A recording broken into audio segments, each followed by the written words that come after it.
പ്രിയപ്പെട്ടവരെ, കഴിഞ്ഞ ദിവസം പെരുന്നയിൽ നടന്ന NSS ഡയറക്ടർ ബോർഡ് യോഗത്തിൻ്റെ വാർത്തകൾ എന്നെ സത്യത്തിൽ വളരെ വേദനിപ്പിച്ചു. ഞങ്ങളുടെ സമുദായ ഉടമസ്ഥനായ സുകുമാരൻ നായർ മാധ്യമങ്ങളുടെ മുമ്പിൽ വെച്ച് അന്യഥാ പറയാൻ നിവൃത്തിയില്ലാത്ത കാര്യങ്ങൾ പറഞ്ഞു.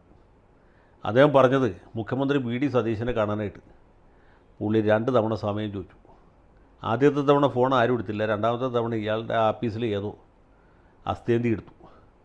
എന്നിട്ട് സമയം പിന്നീട് അറിയിക്കാം എന്ന് പറഞ്ഞാൽ അത് ഇതുവരെ അറിയിച്ചിട്ടില്ല. സുകുമാരൻ നായരും മകളുടെയോ കൊച്ചുമകളുടെ ആരെങ്കിലും കല്യാണം വിളിക്കാൻ വേണ്ടിയിട്ടല്ല സതീശനെ കാണാൻ താല്പര്യപ്പെട്ടത്. സതീശൻ്റെ കയ്യിൽ നിന്ന് കാശ് കടം ചോദിക്കാനുമല്ല.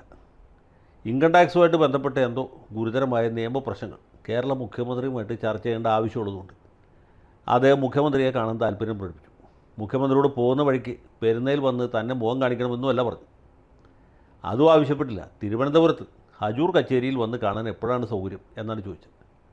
എന്നാൽ ധിക്കാരിയായ ഈ സതീശൻ കേരള മുഖ്യമന്ത്രിയാണ് എന്ന കാര്യം പോലും മറന്ന് ഇദ്ദേഹത്തെ ക്രൂരമായി അവഗണിച്ചു എന്നാണ് നമുക്ക് വാർത്ത കണ്ടതിൽ നിന്ന് മനസ്സിലാക്കാൻ.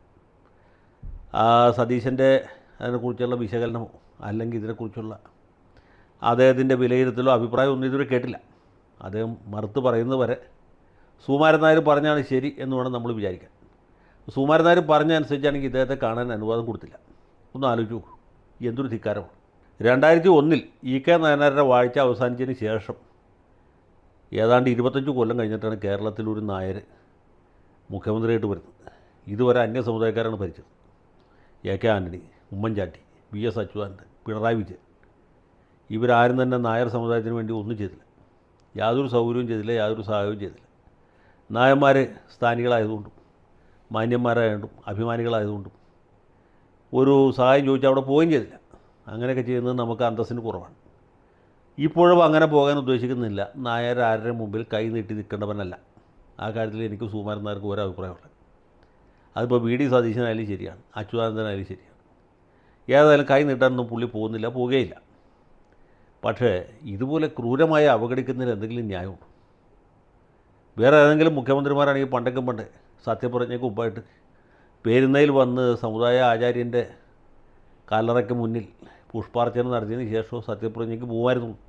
ഇപ്പോൾ രമേശ് ചെന്നിത്തലയായിരുന്നു കേരള മുഖ്യമന്ത്രി എന്ന് വിചാരിക്കാം. അദ്ദേഹം ആദ്യം പെരുന്നയിൽ പോയിട്ട് ഹജൂർ കച്ചേരിയിൽ പോകുമായിരുന്നു. KC വേണുഗോപാലിനെ പറയുകയും ചെയ്യണ്ട. അദ്ദേഹം ആചാര്യൻ്റെ കല്ലറയുടെ മുമ്പിൽ മാത്രമല്ല സുകുമാരൻ നായരുടെ കാൽകളും കൂടി സാഷ്ടാംഗ നമസ്കാരം ചെയ്തത്. പക്ഷേ അതുപോലൊരു മര്യാദ സതീശനിൽ ഉണ്ടായില്ല. എന്നാൽ പുള്ളി എല്ലാ സമുദായക്കാരോടും ഇങ്ങനെയാണ് ചെയ്യുന്നത്. അതുമല്ല, ഇതേ സത്യപ്രതിജ്ഞയായിട്ട് ആദ്യം അങ്ങോട്ട് പോയത് നിങ്ങൾക്ക് ഓർമ്മയുണ്ടോ? ആദ്യം പോയത് തിരുവനന്തപുരത്തെ ലത്തീൻ ആർച്ച് ബിഷപ്പിൻ്റെ അടുത്തേക്കാണ്. ആർച്ച് ബിഷപ്പിൻ്റെ കാലും കയ്യൊക്കെ പിടിച്ചിട്ട് സതീശൻ പറഞ്ഞു, ആ നിവൃത്തിയില്ലാത്തതുകൊണ്ടാണ് കോൺഗ്രസിൽ നിന്ന് ഒരു ലത്തീൻ കത്തോലിക്കിനെ മന്ത്രിയാക്കാത്തത്. ഇനി മന്ത്രിസഭയിൽ ലത്തീൻ കത്തോലിക്കിന് ഇല്ല എന്ന് വിചാരിച്ച് ബിഷപ്പ് തിരുമേനി വിഷമിക്കേണ്ട. ലത്തീൻ കത്തോലിക്കരുടെ എല്ലാ പ്രശ്നങ്ങളും അടിയൻ തന്നെ കൈകാര്യം ചെയ്തോളാം എന്ന് പറഞ്ഞു.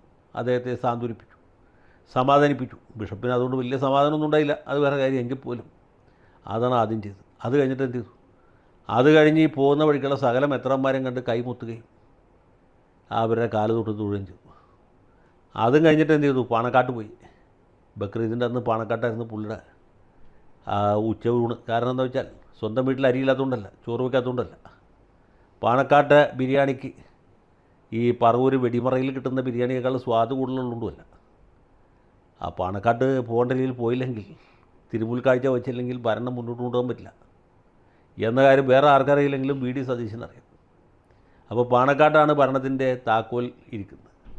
അതും പോട്ടെ, തുഷാർ വെള്ളാപ്പള്ളി ഇദ്ദേഹത്തെ ഭാര്യ വീട്ടിൽ വന്ന് കണ്ട് പൂച്ചെണ്ട് കൊടുത്തു, അത് സ്വീകരിച്ചു. എന്നാൽ സുകുമാരൻ നായരുടെ ഏതെങ്കിലും ഒരു ദൂതൻ ഇങ്ങനെ പൂച്ചെണ്ടുമായിട്ട് പോയില്ല. അതാണ് അന്തസ്സ്. ഏതായാലും അന്തസ്സുള്ള സുകുമാരൻ നായരെ ഈ അന്തസ്സില്ലാത്ത സതീശൻ ഇങ്ങനെ അവഗണിച്ചത് ശരിയായില്ല. ഇതുകൊണ്ടൊന്നും വലിയ കേമത്തമായി എന്ന് വിചാരിക്കാൻ വേണ്ട. ഈ നായന്മാരിതൊക്കെ കണ്ടുകൊണ്ടിരിക്കുന്നുണ്ട്. പേരിൻ്റെ കൂടെ മേനോൻ എന്ന് കൂട്ടിച്ചേർത്തുകൊണ്ട് മാത്രം ആരും മേനോനാവില്ല. നമ്മുടെ സമുദായത്തോട് സ്നേഹം വേണം, സമുദായ താല്പര്യത്തോട് അനുഭാവം ഉണ്ടാകണം, സമുദായത്തിൻ്റെ വിഷയങ്ങൾ അർഹിക്കുന്ന ഗൗരവത്തോടെ പരിഗണിക്കണം. അല്ലെങ്കിൽ ഇവിടെ പലതും സംഭവിക്കും. ഇത് പറയുമ്പോൾ എനിക്ക് ഓർമ്മ വരുന്നത് നമ്മുടെ മഹാനായ മന്നത്ത് പത്മനാഭ സാർ പണ്ട് പറഞ്ഞ കാര്യമാണ്. അദ്ദേഹം പറഞ്ഞത് ഇങ്ങനെയാണ്: ചക്കയുടെ ലക്ഷണം മുള്ളാണ്, നായരുടെ സ്വഭാവം കൂട്ടം കൂത്താണ് എന്നാണ്. അത് MN ഗോവിന്ദൻ നായരെ പറ്റി പറഞ്ഞാണ് വിമോചന സമരകാലത്ത്. പിന്നെ ഒരു കാര്യം കൂടി പറഞ്ഞു, അകത്ത് ചുളയില്ലാത്ത ചക്കയാണ് എം.എൻ. ഗോവിന്ദൻ നായർ, പുറത്ത് മുള്ള് മാത്രമേ ഉള്ളൂ എന്ന്. അതുപോലൊരു വർത്തമാനം സുകുമാരൻ നായരെ കൊണ്ട് പറയിപ്പിക്കാതിരിക്കാൻ സതീശൻ ശ്രദ്ധിക്കണം എന്ന് മാത്രമാണ് എനിക്ക് എൻ്റെ പ്രിയ സുഹൃത്ത് സതീശനോടുള്ള ഒരേ ഒരു അഭ്യർത്ഥന.